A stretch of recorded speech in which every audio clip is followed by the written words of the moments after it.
नमस्कार साथियों, स्वागत है आप सभी का आपके अपने ऑनलाइन इंस्टीट्यूट निशांत ज्ञान की यूट्यूब प्लेटफॉर्म पर। तृतीय सेमेस्टर वालों के लिए आज जो है चौथा मॉक टेस्ट हमारी तरफ से है।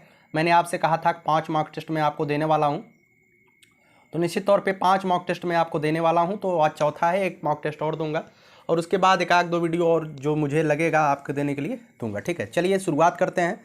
सबसे पहले बहुविकल्पीय प्रश्न 5 आते हैं, देख लीजिए। पहला क्वेश्चन, सरलतम अनुपात बताइए 50 पैसे का 3 रुपये में। मैंने अनुपात बताने के लिए आपको कहा है दोनों का मात्रक आपको समान करना है। 50 पैसे का 3 रुपये में मतलब 3 रुपये को हम क्या करेंगे, इसे भी पैसे में बदल लेंगे। 1 रुपया में 100 पैसा होता है, 3 रुपये में 300 पैसा हो जाएगा। 50/300 कर देंगे, 1 जीरो से 1 जीरो कैंसिल हो जाएगा। 5 1 5 6 30, 1/6 आ गया ना। 1/6 का मतलब होता है 1:6। ठीक है ना। पहले आपको क्या करना है, मात्रक बराबर करने होते हैं। दूसरा सवाल आप देख लीजिए, प्रश्न 2 है, यदि समुच्चय a बराबर 6 7 8 तो a के सभी अवयवों की संख्या बताइए। ठीक है, जब भी आपसे सभी अवयवों की संख्या आपसे पूछा गया है तो निश्चित तौर पे जितने भी अवयव हैं आप लिख दीजिए। a के अवयवों की संख्या कितनी है, 3 है। लेकिन अवयवों की संख्या के अलावा आपसे क्वेश्चन अवयव नहीं पूछा जाएगा, आपसे क्वेश्चन पूछा जाएगा उपसमुच्चयों की संख्या बताइए। क्या पूछा जाएगा, उपसमुच्चयों की संख्या बताइए। तो उपसमुच्चयों की संख्या आप कैसे निकालते हैं, उपसमुच्चयों की संख्या बराबर होता है 2 की पावर n। तो जहाँ पे n क्या है, n जो है अवयवों की संख्या है, तो 2 की पावर अवयव की संख्या कितनी, 1 2 3, 2 की पावर 3, 2 दूनी 4 दूनी 8। और यहीं अगर आपसे कह दे किसका जो है उपसमुच्चय टोटल लिख दीजिए, तो आप लिख दीजिएगा, आप क्या लिखेंगे, एक एक को अलग अलग कर दीजिए। 6 7 8, उसके बाद 6 7, ठीक है, उसके बाद 7 8, और उसके बाद जो है 6 और 8, उसके बाद 6 और 8, उसके बाद एक लिख दीजिए 6 7 8, और उसके बाद एक लिख दीजिए 5। एक रिक्त समुच्चय अलग से लिखना होता है, फिर एक एक को, फिर डबल डबल को, पहले सिंगल को फिर डबल डबल को, जो दोनों एक साथ आ सकते हैं, फिर तीनों को एक साथ लिख दीजिए, एक रिक्त समुच्चय लिख दीजिए। 5 से प्रदर्शित करते हैं। तो उपसमुच्चयों की संख्या 8 आएगी। उपसमुच्चय 1 2 3 4 5 6 7 8 गिन के देख लीजिए, 8 हो जाएंगे। ठीक, चलिए तीसरा सवाल देख लीजिए मित्रों। तीसरा सवाल आपके बीच दिया गया है। तीसरा सवाल आपके बीच क्या दिया गया है, देख लीजिए। देखिए तीसरा सवाल, 5 की घात 4 की घात ऋण 3 दिया गया है। तो हम जानते हैं a की पावर m, इसकी पावर n अगर दिया रहता है हम करते हैं a की पावर m n, अर्थात इसका गुणा कर लेते हैं। इसी तरीके से 5 का 4 में 3 में गुणा कर लेंगे तो हो जाएगा 5 की घात -12, और 5 की घात -12 इसके ऑप्शन में नहीं है। इसका मतलब है 5 की घात, जब घात को जो है नीचे या ऊपर लेके जाते हैं क्या होते हैं, उसके चिन्ह बदल जाते हैं। तो 1 की घात 5 की घात 12 हो जाएगा। 1/5 की घात 12 इसका राइट आंसर हो जाएगा, दूसरा सही हो जाएगा। ठीक है, कर लीजिएगा। चौथा सवाल देख लीजिए आपके बीच। चौथा सवाल है, किसी धन का 10% वार्षिक ब्याज की दर से 1 वर्ष का साधारण ब्याज 1000 रुपया है। किस धन का, अर्थात आपसे क्या पूछा गया है, मूलधन पूछा गया है। मूलधन पूछा गया है, दर दिया गया है, दर कितना है 10%, और उसके बाद जो है समय दिया गया है, समय दिया गया है 1 वर्ष। ठीक है, समय दिया गया है 1 वर्ष। आपसे क्या पूछा गया है, मूलधन। तो मूलधन बराबर क्या होता है, मूलधन बराबर होता है ब्याज, ब्याज गुणे 100 बटे, ब्याज गुणे 100 बटे समय गुणे दर। यहां से आप निकाल लीजिएगा, जो भी उत्तर आएगा आप बता दीजिएगा। ठीक है, चलिए अगला सवाल देख लीजिए। पांचवा सवाल आपसे क्या कह रहा है, 2 की घात 5 गुणे 16 की घात ऋण 2 भागे 2 की घात ऋण 3। देखिए कैसे करना है, बोर्ड मास रूल हमेशा यूज करते हैं, और ऐसे सवालों में कोशिश करते हैं कि इसकी जो घात आधार है वो बराबर कर ले। बिना आधार बराबर किए आप घातों को छेड़खानी नहीं कर सकते घातों से। तो 2 की घात 5 हो गया, इसे 16 को हम लिख सकते हैं 4 की घात 2, सॉरी 4 की घात 2 मत लिखिए, यहाँ 2 है, 2 की घात बनाइए। 2 की घात हम क्या लिख सकते हैं, 16 को 2 दूनी 4 दूनी 8 दूनी 16, 2 की घात हम 4 लिख सकते हैं। 2 की घात 4 लिख सकते हैं, इसकी घात है -2 भागे 2 की घात -3। ठीक है, यहाँ पर देख लीजिए, मैं कलम का ही यूज करता हूँ क्योंकि यहाँ पे ज़्यादा स्थान ले रहा है, कलम ही मैं यूज कर रहा हूँ। ठीक, यहाँ पर देखिए क्या हो जाएगा, यहाँ पर देखिए हो जाएगा 2 की घात 5 गुणे 2 की घात 4 दूनी 8, 2 की घात ऋण 8 हो जाएगा, भागे 2 की घात ऋण 3 हो जाएगा। पहले भाग करेंगे तो यहाँ पर देखिए क्या हो जाएगा, यहाँ पर देखिए 2 की घात 5 गुणे 2 की घात ऋण 8 है, भागे 2 की घात ऋण 3 है। तो हम भाग में क्या करते हैं, घातें घटती हैं, भाग में घातें घटती हैं, तो 2 की घात ऋण 8 ऋण 3 हो जाएगा। ठीक है, ऋण 3 हो जाएगा, ध्यान रखिएगा इस चीज़ को। ठीक है, तो यहाँ पर क्या हो जाएगा, 2 की घात 5 गुणे 2 की घात ऋण 8 धन 3, ऋण 8 धन 3, ऋण 8, यहां पर देखिए ऋण 8 हो जाएगा, ऋण ऋण का गुणा धन हो जाएगा, ऋण 8 धन 3 का मतलब, ऋण 8 धन 3 का मतलब क्या हो जाएगा भाई? देखिए ऋण 8 और धन 3 करेंगे तो घटेगा, और घटेगा तो किसका चिन्ह आएगा? माइनस का चिन्ह आएगा, आप जानते हैं, क्योंकि माइनस बड़ा हो जाएगा। तो 2 की घात 5 गुणे 2 की घात ऋण 5 है, तो गुणा में घातें जुड़ती हैं, तो 2 की घात 5 धन ऋण 5 हो जाएगा। यही होगा ना, मैं पूरा स्पेशल आपको करके दिखा रहा हूं, ऐसे आपको करना है। तो 2 की घात 5 की पावर 5 की माइनस 5, यही हो जाएगा, प्लस माइनस गुणा माइनस, 2 की घात 0, और किसी भी संख्या का घात अगर 0 है तो उसका मान 1 आता है। ठीक है, इसका राइट आंसर 1 हो जाएगा। ठीक है ना, इसी तरीके से बहुविकल्पी में नहीं आया है, अतिलघुत्तरी में आपके सवाल में आया है, तो आप कर लीजिएगा इसे। ठीक है, देखिए मित्रों, छठवां सवाल आपको मैं बताता हूं। छठवां सवाल के लिए मैं आपको इसके एक फार्मूला में बता देता हूं। माध्यिका, आपसे क्वेश्चन जो है या तो समांतर माध्यिका पूछा जाता है या तो माध्यिका से पूछा जाएगा। आइए चलिए हम आपको जो है छठा सवाल आपको करना है, मैं इसका कॉन्सेप्ट आपको बता देता हूं। देखिए मित्रों, इसका कॉन्सेप्ट देख लीजिए। जब भी आपसे आंकड़ों की माध्यिका, जैसे आपसे 4-5 आंकड़े दिए रहे हैं, ठीक है, जैसे देख लीजिए 3, 4, 5, 6, 8, 9, इस तरीके से आंकड़े दिए गए हैं। ठीक है, आपसे क्या पूछा जा रहा है? आपसे पूछा जा रहा है निम्नलिखित आंकड़ों की, निम्नलिखित आंकड़ों की माध्यिका ज्ञात करिए। क्या ज्ञात करिए? माध्यिका ज्ञात करिए। आपसे ऐसे क्वेश्चन दिए जाएंगे, यहाँ पर और भी सारे आंकड़े दिए रहेंगे। ध्यान रखिएगा, सबसे पहले आपको क्या करना है, सर्वप्रथम आपको क्या करना है, सर्वप्रथम आप करिएगा आंकड़ों को आरोही या अवरोही में, आंकड़ों को आरोही या अवरोही में व्यवस्थित कर लीजिएगा। ठीक है, पेन खत्म। आंकड़ों का आरोही व या अवरोही में व्यवस्थित कर लीजिएगा। जब व्यवस्थित कर लेंगे तो देख लीजिए 3, 4, 5, 6, 8, 9 डायरेक्टली आंकड़ों में, मतलब कि ये व्यवस्थित है आरोही क्रम में, तो हमें कुछ करने की ज़रूरत नहीं है। 3, 5, 6, 8, 9। ठीक है, उसके बाद हम आंकड़ों की संख्या को गिनते हैं, 1, 2, 3, 4, 5, 6। ठीक है, आंकड़ों की संख्या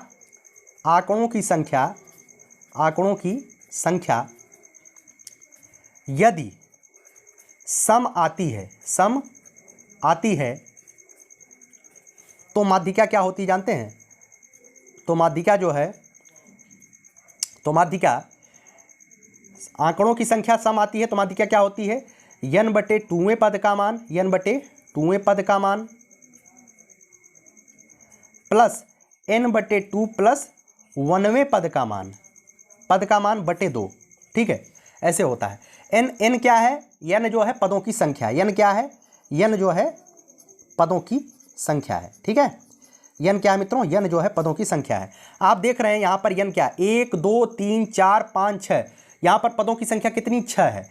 तो माध्यिका जो है इस तरीके से निकालेंगे, 6 बटे 2वें पद का मान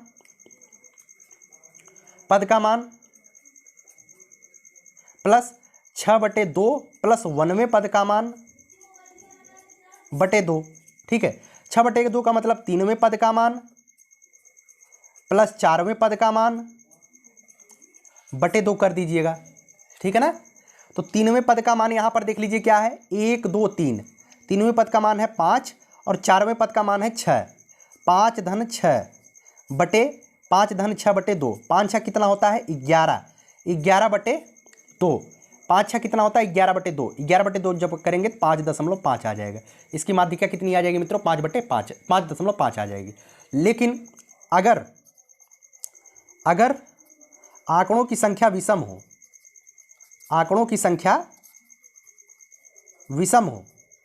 यदि आंकड़ों की संख्या विषम हो तो माध्यिका जानते हैं क्या होती है? तो माध्यिका जो होती है, तो माध्यिका n+1 बटे 2वें पद का मान हो जाता है। डायरेक्ट n+1 बटे 2वें पद का मान इसकी माध्यिका हो जाती है।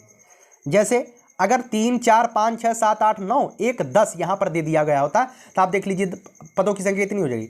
1, 2, 3, 4, 5, 6, 7 पदों की संख्या, और 7 क्या है? विषम है, तो इसकी माध्यिका क्या हो जाएगी? 7+1 बटे 2वें पद का मान।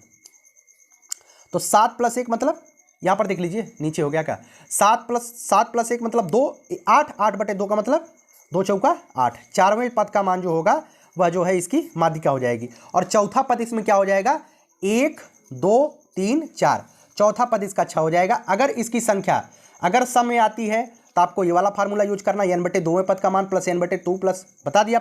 अगर विषम आती है तो आपको इस वाले फार्मूले का यूज करना। विषम में बहुत आसान होता है, सम में थोड़ा सा आपको लेंदी करेगा। ऐसे आप सवाल को हल कर लीजिएगा, ठीक है। तो जो सवाल मैंने दिया है उसे इसी तरीके से आप सॉल्व करिएगा खुद से।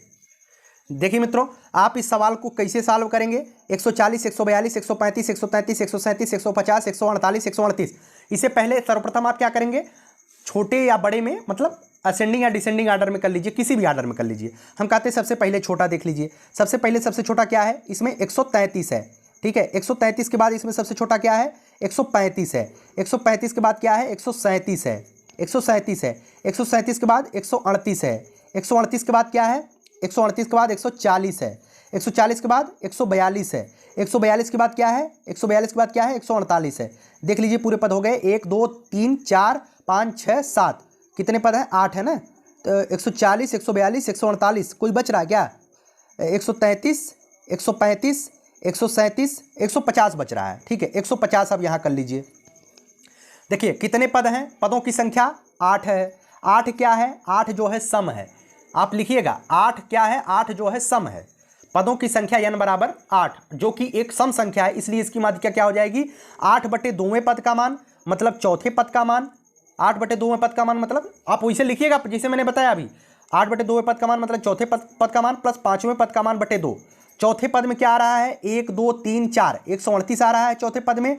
5वें पद में 140 आ रहा है। इसको जोड़ करके आधा कर दीजिएगा, यही इसकी माध्यिका हो जाएगी, ठीक है ना। तो उम्मीद करता हूं समझ गए हैं। ऐसे ही सवाल आपको हल कर लेने हैं। और यहीं पर अगर 9 पद हो जाते तो डायरेक्ट आप कर देते, इसके माध्यिका क्या हो जाएगी, 9 + 1/2 मतलब 10/2 मतलब 5वें पद का मान जो है इसकी माध्यिका हो जाती, ठीक है। चलिए 7वां सवाल आपके बीच क्या दिया गया है, एक घन का पृष्ठीय क्षेत्रफल 864 वर्ग सेंटीमीटर, तो उसके कोर की लंबाई। आप जानते हैं घन का संपूर्ण पृष्ठ क्या होता है, घन का पृष्ठीय क्षेत्रफल क्या होता है, घन का पृष्ठीय क्षेत्रफल होता है मित्रों 6a²। और ध्यान रखिए 6a² की वैल्यू दिया गया है 864, ठीक है। तो a² की मान कितना हो जाएगा, a² का मान हो जाएगा 864/6। 864/6 हो जाएगा ना। तो आप कर लीजिए क्या 6 से कटेगा, ये देख लीजिए 2 से कटेगा, 8, 6, 4, 10, 8, 18, 2, जी बिल्कुल 6 से कट जाएगा। 6 के 6, उसके बाद आ गया 2 और 6, ठीक है। 6 चौका 24, इसके बाद आ गया 2 और 4, फिर 6 चौका 24, 144 आ गया। a² की वैल्यू आ गया 144, तो a की वैल्यू √44 144 आ जाएगा। मतलब a की वैल्यू कितना आ गया, 12। a की वैल्यू कितना आ जाएगा, 12। घन के उसके कोर की लंबाई कितना आ जाएगी, 12 आ जाएगी, ठीक है। तो ऐसे सवाल आपको हल कर लेना है। चलिए मित्रों 8वां सवाल आप देख लीजिएगा। 8वां सवाल आपको लगाना है 125 की घात 2/3 है, तो 5 की घात 3 की घात 2/3 लिख दीजिएगा, हल कर लीजिएगा। 27 को 3 की घात ऐसे कर लीजिएगा, ठीक है। आप इसे हल कर लीजिएगा, बहुत आसान सवाल है, इतना सवाल आप कर लीजिएगा, ठीक। चलिए मित्रों 9वां सवाल आपके लिए है, एक थैली में 1 रुपये 25 पैसे 5 पैसे के सिक्के क्रमशः 1, 2, 3 के अनुपात में है। कुल राशि 24 रुपये 75 पैसा है। तो प्रत्येक सिक्कों की संख्या बताइए। सिक्कों का अनुपात कितना है, 1, 2, 3 में, ठीक है। तो सिक्कों की संख्या, ठीक है, सिक्कों की संख्या मान लीजिए, सिक्कों की संख्या क्रमशः ध्यान रखिएगा, क्रमशः सिक्कों की संख्या 1x का मतलब x, 2x, 3x। क्रमशः मैंने क्यों लिखा है, क्रमशः इस वजह से लिखा है क्योंकि पहले रुपया है, पहले 1 रुपया का सिक्का है, फिर 25 पैसा का सिक्का है, फिर 5 पैसा का सिक्का है, ठीक है ना। तो क्रमशः 1 रुपया का x सिक्का हो जाएगा, 25 पैसा का 2x सिक्का हो जाएगा, 5 पैसा का 3x सिक्का हो जाएगा, ठीक है। अब बाद में दिया गया है कुल राशि 24 रुपया 75 पैसा है। इसको आप पैसे में बदल लो, इसको आप पैसे में बदलोगे 2475 पैसा आ जाएगा, ठीक है। तो ध्यान रखिएगा सिक्कों को, जो सिक्कों की संख्या है उसे हम जो है उसके सिक्कों की संख्या इतनी है, ठीक है, उसके मूल्य से गुणा कर देंगे तो आ जाएगा ना। जैसे यक्स सिक्कों की संख्या यक्स है, 1 रुपया है, रुपया को पैसा में बदल लो, 100x कर लो, 100x टोटल मूल्य निकाल रहे हैं, 100x प्लस 2 2x सिक्का किसका है? 25 पैसे का, ठीक है। तो 25 गुणे 2x धन 3x गुणे 5 बराबर 2475, ठीक है। हम यहाँ पर जो है सबको पैसे में बदलवा लिए हैं, क्योंकि ये 1 रुपया अलग से दिया गया था, तो इसको भी मैंने पैसे में बदल लिया। पैसे में 100 जितना भी सिक्का रहेगा उसमें 100 से गुणा कर दीजिए, 100x पैसा आ जाएगा। 25 दूना 50x पैसा, 3 पचे 15x पैसा बराबर 2475 पैसा के बराबर हो जाएगा, ठीक है। आप इसको हल कर लीजिएगा। 100 25 दूना 50x और 15x 15x कितना आ जाएगा बताइए? 100 और 50, यहाँ पर जगह नहीं है इस वजह से मैं नहीं लगा रहा हूँ। देखिए 150 कितना हो जाएगा? 160 हो जाएगा, 150 हो जाएगा। 150 में 15 जोड़ दीजिएगा, 165x 165x बराबर 2475, ठीक है। अब x की वैल्यू जो आ जाएगी, x की वैल्यू यहाँ से निकाल लीजिएगा। 1 रुपये के सिक्कों की संख्या इतनी हो जाएगी, उसमें x यहाँ पर रख दीजिएगा 25 पैसों की सिक्कों की संख्या और 5 पैसे की सिक्कों की संख्या हो जाएगी, ठीक है। चलिए उम्मीद करता हूँ समझ गए। सबसे पहले आपको सिक्कों को जो है पैसे में बदल लेना है, जो भी दिया रहे पैसे में बदल लेना बाद में, ठीक है। चलिए उम्मीद करता हूँ समझ गए, ज़्यादा कुछ बताने की आवश्यकता नहीं है। देखिए मित्रों 10वां सवाल आपके बीच दिया गया है। 10वां सवाल आप कर लीजिएगा। log a इसे सिद्ध करना है, सिद्ध आप जरूर कर लीजिएगा, ठीक है। सिद्ध आपको कर लेना है। आप सभी लोग क्या जानते हैं मुझे बताने की आवश्यकता नहीं है। चलिए मुझे लगता है बता देना चाहिए इसे। देखिए मित्रों log a स्क्वायर b की घात 3 c की घात 4 दिया गया है, अर्थात आप लोगों ने एक फार्मूला पढ़ा है log m इंटू n का formula. log m into n चाहे o दिया रहे चाहे p दिया रहे, इसका फार्मूला होता है log m plus log n plus log o, ऐसे आप करते जाइएगा, ठीक है। इसमें हो जाएगा log a square plus log b की घात 3 प्लस log c की घात 4, ठीक है। अब आप ये फार्मूला जानते हैं log m की पावर n, ये क्या होता है? n log m होता है, इतना तो आप जानते हैं, मैंने बहुत अच्छे से कराया है। तो log a की घात 2 हो जाएगा, 2 log a plus 3 log b plus 4 log c, ठीक है। यही आपको सिद्ध करना था, आप सिद्ध कर लीजिएगा, ठीक है। 11वां सवाल मित्रों मैं आपको देता हूं। एक कक्षा के 40 विद्यार्थियों किलोग्राम भार निम्नवत है। भार के आंकड़ों का समांतर माध्य आपको ज्ञात करना है। तो आंकड़ों का समांतर माध्य कैसे ज्ञात करते हैं, ये आपके लिए काम है। आप कुछ लोग कहते हैं इसका उत्तर बता दिया करिए। मित्रों उत्तर में जब सवाल हल नहीं करता हूँ, डायरेक्ट मैं सवाल बनाता हूँ आपके बीच लेके चला आता हूँ, हल नहीं करता हूँ कभी, ठीक है। तो आप लोग अच्छे से गुणा भाग कर लीजिएगा, कॉन्सेप्ट आपको पता है। आप इतने छोटे बच्चे मत बना करिए कि भाई उत्तर बताइए, ठीक है। चलिए मित्रों 13वां सवाल आप ध्यान रखिएगा। 13वां सवाल आपके बीच 12वां सवाल है, ठीक है। लघुत्तरी पर सवाल 12वां सवाल है। एक कमरे की, देखिए जब भी आपसे क्वेश्चन पूछा जाए कमरे के चारों दीवारों का क्षेत्रफल, कमरे के चारों दीवारों का क्षेत्रफल पूछा जाए तो आप एक फार्मूला ध्यान रख लीजिएगा। 100% ये सवाल आपकी परीक्षा में आ सकता है। कमरे की चारों दीवारों का क्षेत्रफल जब पूछा जाए तो 2 ब्रैकेट में L plus B into H, ये जो है इसका फार्मूला होता है। 2 ब्रैकेट में L plus B into H, ठीक है। ध्यान रखिएगा L को लंबाई को L से, चौड़ाई को B से, ऊंचाई को H से प्रदर्शित करते हैं। तो इसके कमरे के चारों दीवारों का क्षेत्रफल पूछा गया तो 2 ब्रैकेट में L कितना है 5 धन चौड़ाई कितनी है 3 इंटू H कितना है, H जो है 2 है। अब कैसे आया क्यों आया आपको बाद में बताऊंगा कभी, ठीक है। तो ध्यान रखिएगा कमरे के चारों दीवारों का क्षेत्रफल 2 ब्रैकेट में L plus B into H होता है। तो 5 3 8 8 दूनी 16, 5 3 8 दूनी 16 गुणे 2 16 दूनी 32 वर्ग मीटर, ठीक है। क्षेत्रफल जो है हमेशा वर्ग मीटर में आता है, तो आप जरूर लिखिएगा वर्ग मीटर, ठीक है। चलिए मित्रों 13वां सवाल देख लीजिएगा। शंकु के बारे में मैंने बताया है। मित्रों जो शंकु होता है वो टोपीकार आकार का होता है। शंकु की तिर्यक ऊंचाई को हम L से प्रदर्शित करते हैं, इसकी पूरी ऊंचाई को हम H से प्रदर्शित करते हैं, ठीक है। और इसके व्यास को हम R से प्रदर्शित करते हैं, ठीक है। चलिए शंकु का आयतन अगर आपसे पूछा जाए तो 1/3 पाई आर स्क्वायर एच होता है। शंकु का वक्र पृष्ठ अगर आपसे पूछा जाए तो पाई आर एल होता है। शंकु का संपूर्ण पृष्ठ अगर आपसे पूछा जाए तो पाई आर ब्रैकेट में L प्लस आर होता है। और शंकु की तिर्यक ऊंचाई अगर आपसे पूछा जाए तो L बराबर होता है √h square plus R square होता है। फार्मूला आप याद कर लीजिएगा, प्रश्न आपके बीच है, इसी फार्मूले पर आधारित प्रश्न है। शंकु के आधार की त्रिज्या r बराबर 3.5 सेंटीमीटर दिया गया है और इसकी ऊंचाई h बराबर दिया गया है 12 सेंटीमीटर। तो आपसे कहा है पहले इसका आयतन याद कर लीजिए। तो आयतन बराबर होता है 1/3 पाई आर स्क्वायर एच। तो 1/3 पाई की जगह पर जो है 22/7 आप रख लीजिएगा। उसके बाद आर की जगह पे 3.5 मतलब 3.5 का 2 बार गुणा कर लीजिएगा, ठीक है। उसके बाद एच की जगह पे एच का मान रख दीजिएगा, ठीक है। 3 चौका 12 होता है, ठीक है, 3 चौका 12 होता है, 7 पचे 35 होता है, 0.5 आ जाएगा। अब जो है ऊपर गुणा कर लीजिएगा, ऊपर क्या कर लीजिएगा, गुणा कर लीजिएगा, ठीक है। क्या आ जाएगा इसका, ऊपर आप गुणा कर लीजिएगा 22 गुणे 0.5 गुणे 3.5 गुणे 4, ठीक है।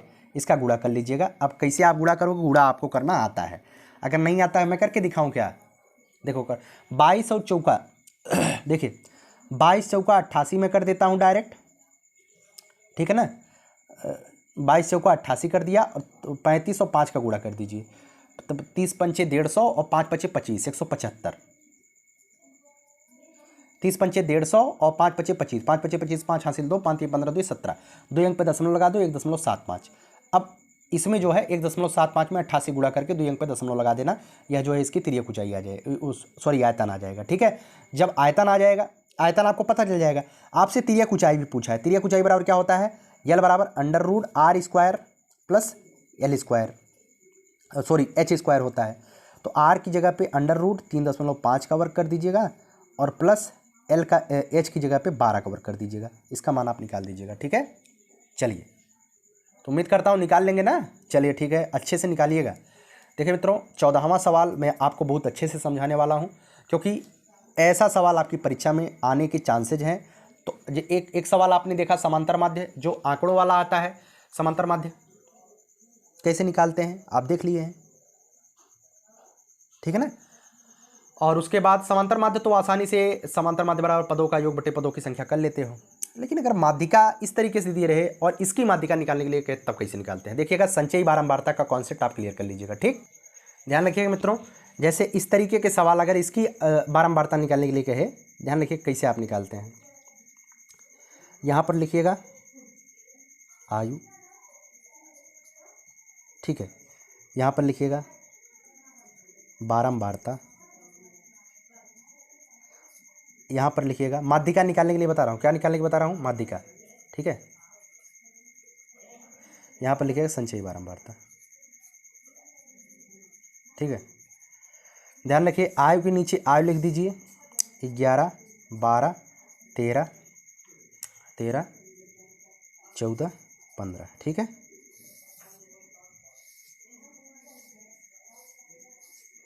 बारंबारता में लिख दीजिए बारंबारता 4 3 5 4 4, ठीक है। अब संचयी बारंबारता, यही एक पॉइंट आपको समझना है। देखिए, संचयी बारंबारता में पहले 4 लिख दीजिए, अब इसी 4 में अगला वाली संख्या जोड़ना है, ए वाली संख्या 4 3 7, अब इस 7 में जोड़ना है 7 5 12, इस 12 में 4 जोड़ना, 12 4 16, इस 16 में 4 जोड़ना है 20, ठीक है। ऐसे आपको संचयी बारंबारता निकालनी है। पहले 4 लिखना है, फिर इसमें ए जोड़ना है, फिर इसमें ए जोड़ना है, फिर इसमें ए जोड़ना है, फिर इसमें ए जोड़ना है, बाद में 20 आ जाएगा, ठीक है। अब देखिए यन बारंबारता, बारंबारता बारंबारता ही पदों की संख्या होती है, पदों की संख्या होती है। कुल बारंबारता, कुल बारंबारता का योग, कुल बारंबारता का योग, कुल बारंबारता का योग ही जो है पदों की संख्या होती है, ठीक है भैया। कुल बारंबारता में पदों, कुल बारंबारता का योग ही पदों की संख्या होती है। कुल बारंबारता में का योग कितना है, 4 3 7 5 12 4 16 4 20, यहाँ पर लिख दीजिए कि n बराबर 20, n बराबर 20। जो n बराबर 20 आया है n बराबर जो 20 आया है, क्या सम है, विषम है, आप कहेंगे भैया सम है, तो सम तो माध्यिका क्या हो जाएगी, माध्यिका क्या होती है, n बटे 2वें पद का मान, मतलब 20 बटे 2वें पद प्लस 20 बटे 2 प्लस 1वें पद बटे 2 हो जाएगा। 20 बटे 2 मतलब 10वें पद का मान, 20 बटे 2 प्लस 1 मतलब 11वें पद का मान बटे 2। आप देख रहे हैं 10वें पद का मान, संचयी बारंबारता निकाला क्यों गया, इसी वजह से। देखिए इसमें संचयी बारंबारता में देखिए 10वां पद कहाँ आ रहा है, 10 और 11 कहाँ आ रहा है, देखिए 4 7, इसी 12 वाले संचयी बारंबारता में इसी में 10वां पद भी आ जा रहा है और इसी में 11वां पद भी आ जा रहा है। आ रहा है कि नहीं आ रहा है, आप कहेंगे भैया आ रहा है, 10वां पद भी इसी में आ रहा है और 11वां पद भी इसी में आ रहा है, तो इसकी माध्यिका क्या हो जाएगी, इसमें 10वें पद की जगह पे अब 12 नहीं रखेंगे, 10वें पद की जगह पे आयु रखेंगे, ठीक है, 13, और 11वें पद की जगह पर भी 13 रखेंगे, 13 + 13/2 मतलब 13। इसकी माध्यिका कितनी हो जाएगी मित्रों, 13 हो जाएगी, ठीक है ना। ये संचयी बारंबारता क्यों निकालते हैं आप समझ गए हैं। अब इसके बहुत बेहतरीन कॉन्सेप्ट मुझे समझाने के लिए नहीं लगे हैं। आप ऐसे सवालों पर 2-1 सवाल पर प्रैक्टिस कर लीजिएगा। पहले यहाँ पे आयु, फिर बारंबारता, फिर संचयी बारंबारता, फिर कुल बारंबारता के पदों का योग ही उसकी पदों की मतलब कुल बारंबारता का योग ही पदों की संख्या होती है। तो माध्यिका जो है, अगर पदों की संख्या सम है तो ऐसा करेंगे, विषम है, मान लीजिए अगर विषम आ जाता 21 आ जाता, अगर 21 आ जाता पदों का योग, अगर 21 आ जाता है तो 21/2, 21 धन 1/2 22/2 मतलब 11 आ जाता है। और 11वां पद भी इसी में है, और 11वां पद का डायरेक्ट आप मान लिख देते 13। ठीक है ना। चलिए 15वां सवाल देख लीजिए। 15x की घात 4 धन 3x² - 18 गुणनखंड आपको करना है। इसका गुणनखंड आपको स्वयं करना है। मैं आपको हिंट दे देता हूं कैसे करना है। माना x² = a, इसे a मान लीजिए, कर लीजिएगा, तब 15a² धन 3a ऋण 18, इसका तो आप गुणनखंड कर लोगे ना। तो 18 इसको आपको गुणनखंड करना है, आपको स्वयं करना है। मैं आपको बता दिया हूँ, x की पावर 4 की जगह पे a मान लेना है, इसका गुणनखंड आपको स्वयं से करना है। देखता हूँ कितने बच्चे कर पाते हैं। ठीक है मित्रों, 16वां सवाल एक बेसिक सा कॉन्सेप्ट है, आपको मैंने इसे बताने के लिए केवल बताया है। लॉग 1296 बेस 6 इसका मान आपको ज्ञात करना। देखिए मित्रों, लॉग बेस 6 1296 को हम लिख सकते हैं 6 की घात 6, बस इसी वजह से मैंने इसे बताया है। 1296 को अब 6 की घात 6 लिख सकते हैं। 6 × 6 × 6 × 6 × 6 × 6, जब आप करेंगे 6 बार गुणा तो 1296, 6 चौक 36, छक्का 216, 2 200, 216, 2 332 हो जाएगा। 332 का 36 में गुणा करेंगे तो 1296 ही आएगा। ठीक है, तो लॉग m की पावर n हो जाएगा। लॉग m की पावर n बराबर होता है n log m, मतलब 6 log 6 बेस 6 हो जाएगा। और आप एक फार्मूला अगर नहीं जानते हैं तो ध्यान रखिएगा, log a बेस a इसकी वैल्यू हमेशा क्या होती है, 1 होती है। ठीक है, log a बेस a की वैल्यू क्या होती है, हमेशा 1 होती है। तो log 6 बेस 6 का मान जो है 1 हो जाएगा, 6 × n = 6 हो जाएगा। ठीक है, चलिए मित्रों 17वां क्वेश्चन आपको करना है। उस वृत्त का क्षेत्रफल ज्ञात कीजिए। इसका व्यास 2.8 मीटर है। अगर व्यास 2.8 मीटर है तो त्रिज्या कितनी होती है, आप सभी लोग जानते हैं, व्यास का आधा होता है। ठीक है, तो 2.8/2 मतलब 1.4, 1.4 इसकी त्रिज्या हो जाएगी।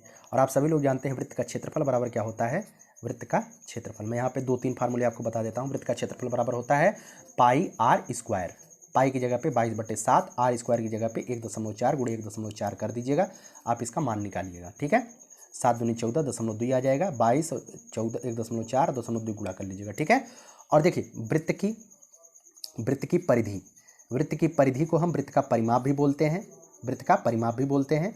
यह बराबर कितने को होता है, 2πr के होता है। ठीक है, ये 2 चीज़ें आप में दिया जा सकता है।